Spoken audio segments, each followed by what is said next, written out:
On November 4th, Call of Duty 4 comes out for PlayStation 3, Xbox 360, and PC.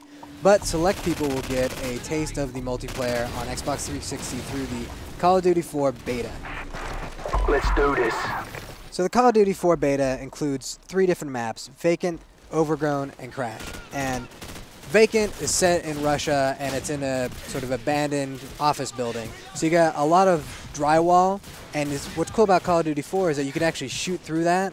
So if I see some guy who's shooting at me and he kind of hops behind a wall because he thinks he's going to reload in cover, I can actually shoot through that wall and possibly hit him and kill him. You can also, shoot through wooden floors and stuff like that to shoot a guy that's on a floor below you, or shoot through the ceiling at a guy above you.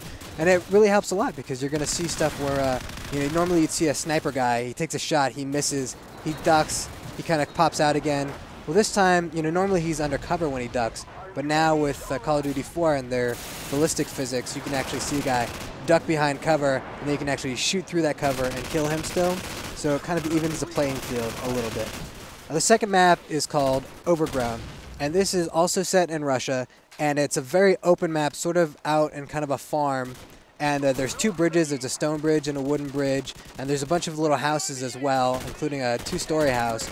And really, it's a very open area. It's a great place for snipers, because if you actually pick up a sniper rifle when you start the game, you'll be in a ghillie suit, which is a suit that's basically covered in grass. So when you see this guy in the grass, he's pretty much invisible. And it's pretty awesome because you can be, if you want to be a sniper, you don't have to be that guy who's in the 2nd story floor shooting down on people. You can actually be in the grass, basically waiting like a snake for some guy to come by, and then you can pop him.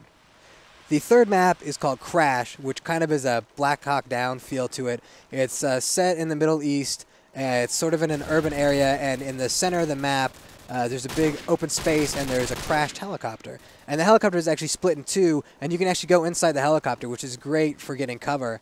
And also, if you love using a C4, which some of us, I personally do, you can actually throw some C4 charge inside of the helicopter, wait for somebody to walk by it, and just blow them up. 2 shots, 3 shots is all it takes to down somebody.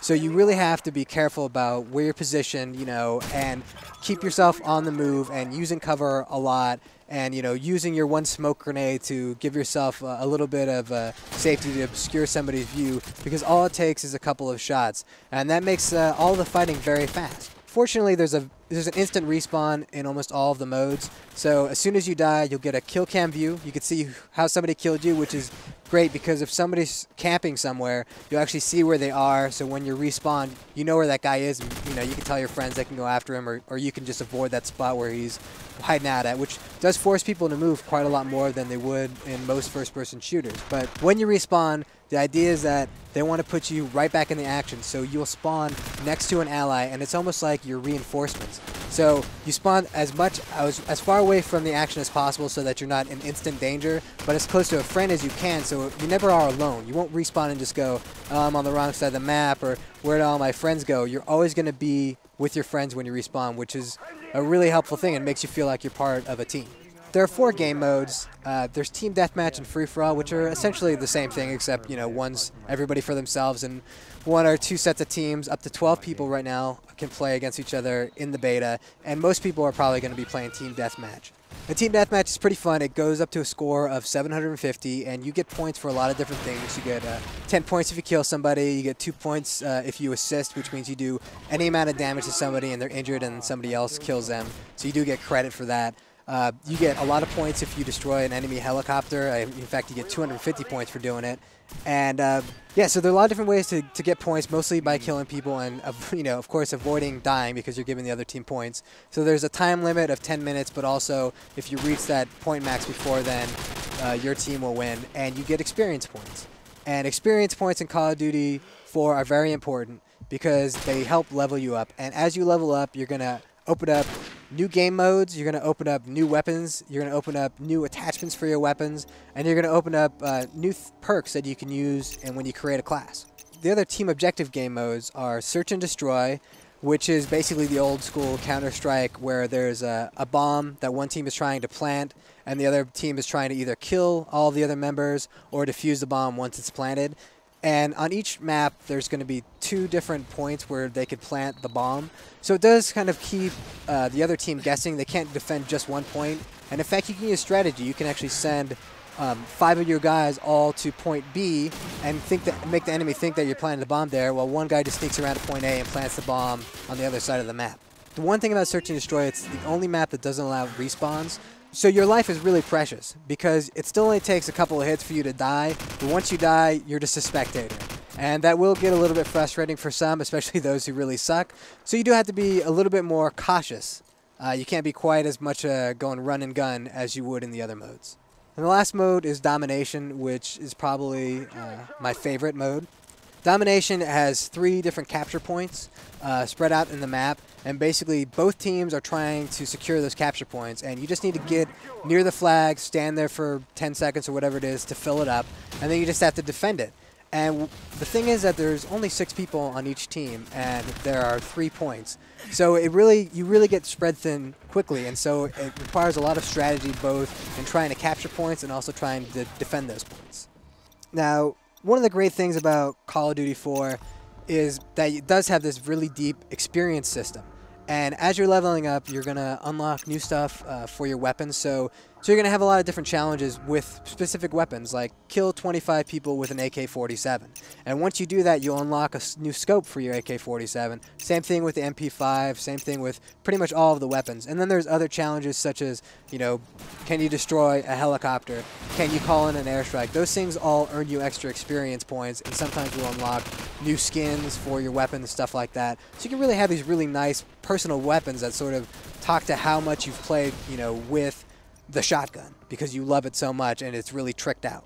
So the other good thing about earning experience is that you earn perks, and for your class that you create, you can choose 3 different perks. And perks will be things like having a 2-shot RPG, having C4, which C4 is you can throw it out onto anything and you can detonate it. And you can even switch to your weapon, double tap, reload, and then detonate it remotely. So you don't have to be just walking around with the detonation trigger waiting to do it. You can actually go out and fight and even detonate it from the other side of the map if you feel like it.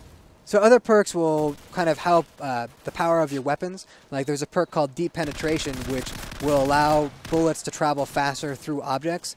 So it helps you if you're somebody who loves shooting through walls. Deep Penetration is really going to help because your bullet's going to come through that wall with greater velocity and will hurt people more. You can also just have straight up stopping power, which is more bullet damage. You can add more health to yourself, which basically means it'll take somebody 1 extra shot to kill you. You can also do a perk which probably is going to be a favorite of a lot of people, called Last Stand. And Last Stand means that if you're basically dead, you'll be frozen in place, you take out your pistol, and you can just keep shooting. You can keep shooting as long as you can manage until an enemy gets 1 bullet into you. So it just takes 1 shot to kill you, but in that time you have a chance to take out other enemies, which is great because somebody could have hit you, you're stuck there, you get out your pistol, and right as they're coming up towards you, you're lying on the ground, and you just get a few shots into them and you take them down as kind of like one last resort.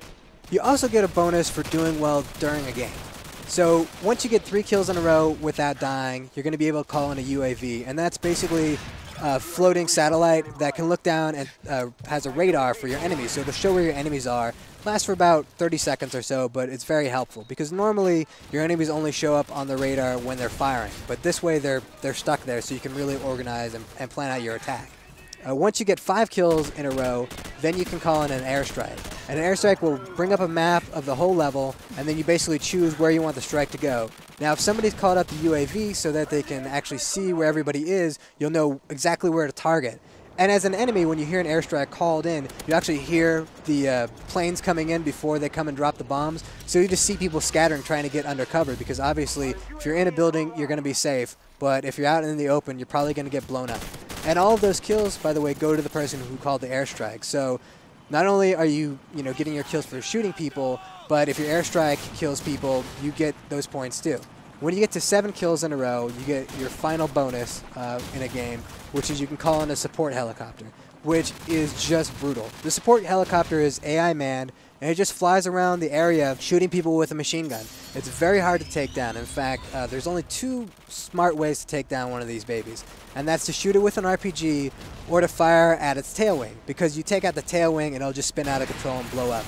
The good thing is you get 250 experience points for blowing up a helicopter. The trouble is it's really difficult to do, and very often nobody does it. And the helicopter will stay around for about 2 minutes just killing people, so you just see your score slowly racking up if you manage to actually call in the helicopter. What's great about all of these things is that UAV, the airstrike, and the helicopter force people to change their strategies, both on offense and on defense, and it just adds an extra level of depth to the game. And Call of Duty 4, with its deep experience point system, the perk system, the upgrading of weapons, and then the different airstrikes that you can call in, really creates a rich, full experience, unlike anything we've seen in a console first-person shooter. The beta is coming out very soon. Unfortunately, not as many people will be in the beta as were in the Halo 3 beta, which was close to 1 million people. There'll be far less in their experience in Call of Duty 4, but for those lucky few who get in, I'll be seeing you online, and then you'll be seeing me through the kill cam.